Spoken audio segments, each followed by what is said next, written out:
Today, I want to connect two things most people never put together. But once you see the pattern, you cannot unsee it. The Rotherham grooming gang scandal in the UK and the explosion of antisemitism after Hamas massacre on October 7, 2023. They are not two separate stories. They are symptoms of the exact same sickness. A Western culture too terrified of being called racist or Islamophobic to control real evil, even when that evil targets children or Jews. Shalom and welcome back to Middle East in less than 5 minutes. I'm Igal, your host. This episode will take a couple minutes longer because the truth needs the full context.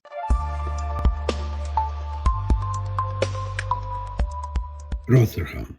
The warning the West ignored. Between 1997 and 2013, in the town of Rotherham, England, more than 1,400 girls, some as young as 11, were raped, trafficked, beaten, and tortured by organized gangs. And the men running these gangs? Predominantly Pakistani Muslim men. This isn't speculation. This isn't far-right talking points. The independent inquiry of 2014 spelled it out. But here's the part everyone pretends not to hear. Police and social services knew for years and did nothing. Why? Because they admitted in their own internal reports that arresting the perpetrators would inflame community tensions. In other words, they were afraid of being called racist. The survival told the Independent they didn't want to rock the boat with the Asian community. So thousands of girls were sacrificed to preserve the illusion of tolerance. This is what happens when the fear of Islamophobia becomes more important than protecting actual victims.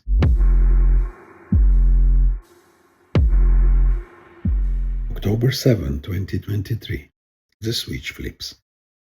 Then Hamas commits the worst massacre of Jews since the Holocaust. 1,200 Israelis slaughtered, women raped, children burned alive, entire families executed, 250 hostages dragged into Gaza. And what happens in the UK? Antisemitism explodes.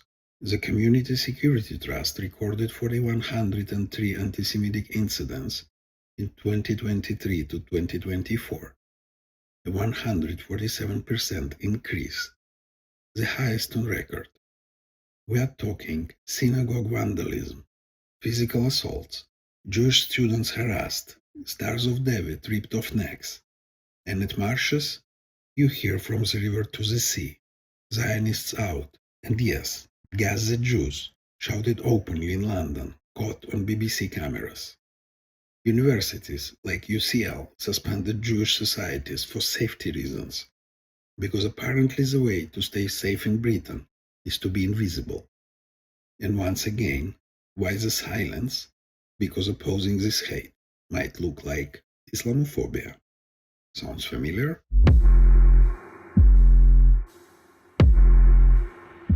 The ideology behind both. Here's the uncomfortable truth.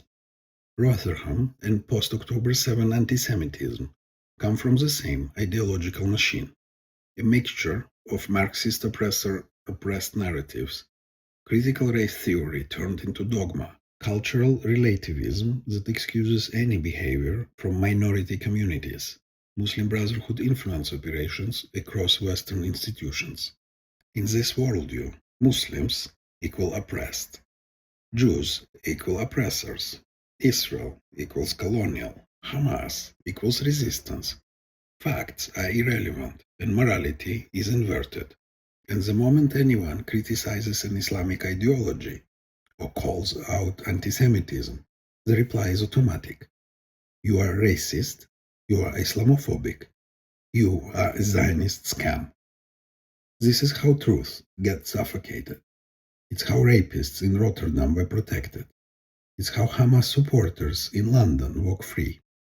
It's how anti-Semitic hate crimes rise 4,000% in some cities while police hesitate to act. The mechanism is the same. Silence people with accusations and let the extremism grow.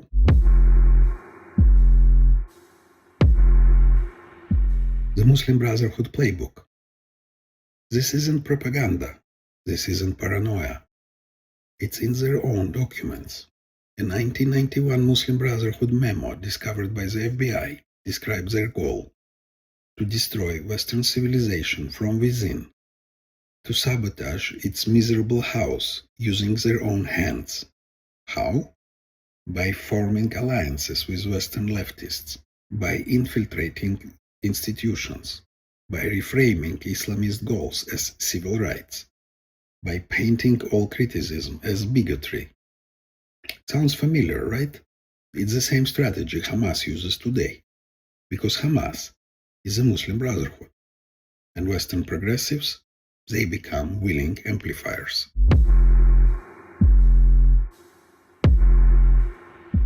Selective outrage, the new morality. Ask yourself, why did the same activists who screamed about Me Too suddenly defend Hamas, a group that filmed its own rapes?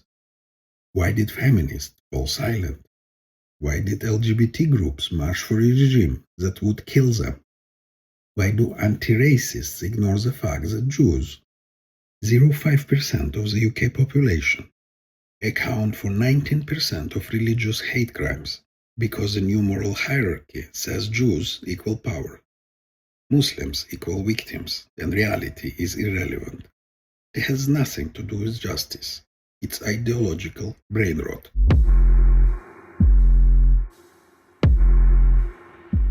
Rotherham was a test run.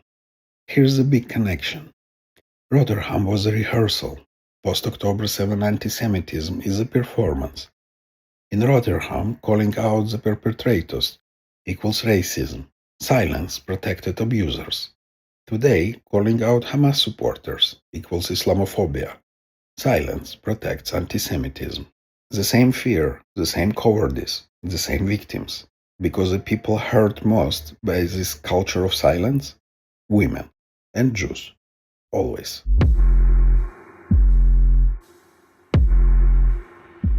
When societies decide that feelings matter more than truth, when not offending matters more than protecting children, when being called Islamophobic is scarier than confronting extremists, you get Rotherham, you get October 7 denial, you get Jews attacked in the streets while police hesitate. You get the West too afraid to defend itself, and once again, Jews becomes a canary in the coal mine. When antisemitism rises, it means the foundation of society are cracking. The West is cracking, because courage died long before the hate arrived. Thank you for listening to Middle East in less than 5 minutes. I'm Igal, your host. If you want this episode to reach people who still don't see the pattern, share it, rate it, and help push back against the silence. Until next time, shalom, and stay vigilant.